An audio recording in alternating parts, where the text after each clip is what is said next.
Chapter 26, Part 3. We're looking at here the duplication, transfer, and expression of the genetic information.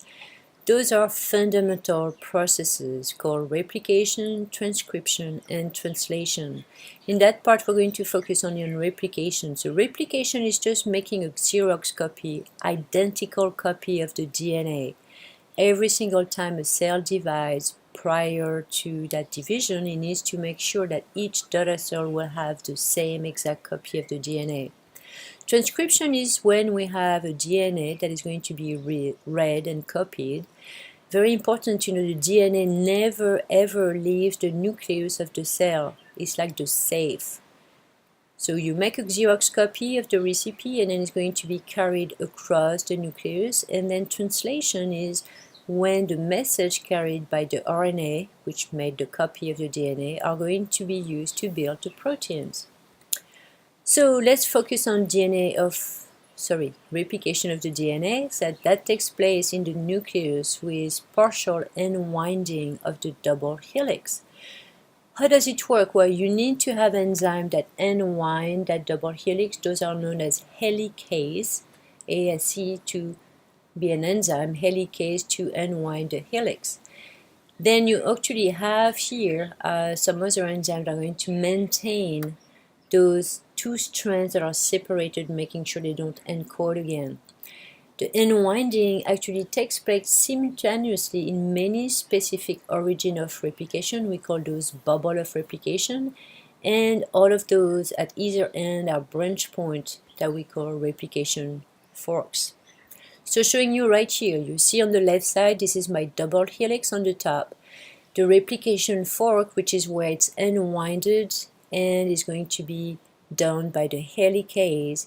And then you have what we call the replication bubbles, not only one location but many, so we can actually go faster. And on the very far right, you have here a micrograph looking and showing you all those replication forks. Then the DNA polymerase, which is an enzyme, is going to get locked into a position to the separated strand, and their function is to facilitate transcription of the parts of that single strand of DNA. NTPs carrying each of the four bases are available and move into place by making hydrogen bonds with the base exposed on the template strand.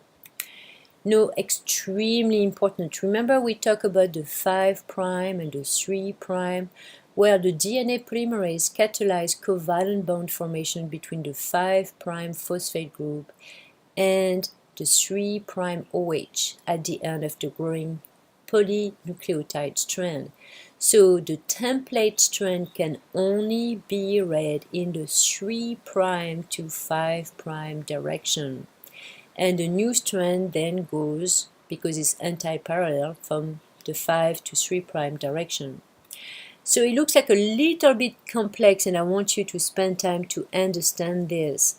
Reading from 3' to 5', but because the opposite strand runs anti-parallel, it's building up from the 3' to 5'. Other point that is very important is to realize that we call the replication of DNA semi-conservative. So the reason is because if you look at here on the left, this is my double strand of DNA, but one is used as the template, which is the dark green here, and the other one is the newly formed DNA molecule, which is the lighter green. So in every daughter cell, you have an old strand from the parent and a new strand. And that's where we have here two different names. One is called the leading strand. It's the one who can grow continuously because the DNA polymerase travels in the 3' to 5' direction, and it goes in the same direction as the replication fork. Now the other one, it goes in the opposite direction, and that's what I call the moonwalk. Remember the moonwalk? The moonwalk is like appears that you're going backward, but you actually move forward. That's what we call here the lagging strand, and those are made in short segments we call Okazaki fragments or Okazaki segment by the scientists who discovered them. Later on, those little short DNA segments are going to be joined or linked together with a DNA we call the DNA ligase.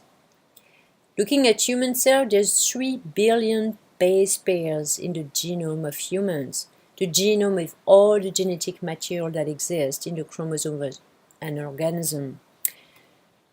Now, this is here kind of a summary, and if you really want to understand that first part of that chapter, please review that figure very well and make sure you can explain it to either yourself or find someone, a little brother, little sister, son, daughter.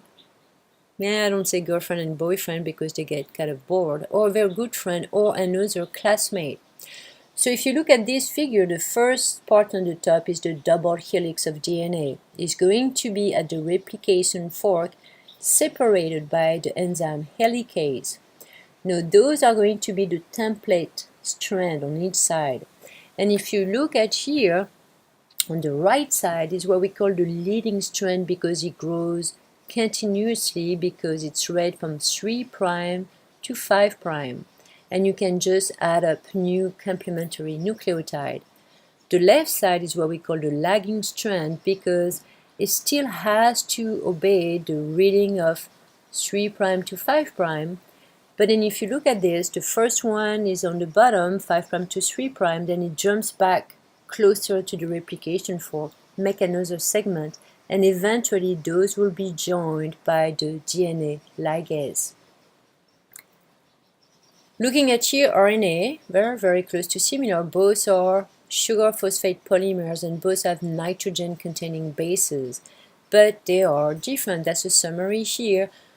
You should know that table very well. The sugar in DNA is the deoxyribose. In RNA is the ribose. Bases, adenine, guanine, cytosine, same for both of them, but thymine is only for DNA and uracil is on RNA. DNA is a double helix, RNA is a single strand.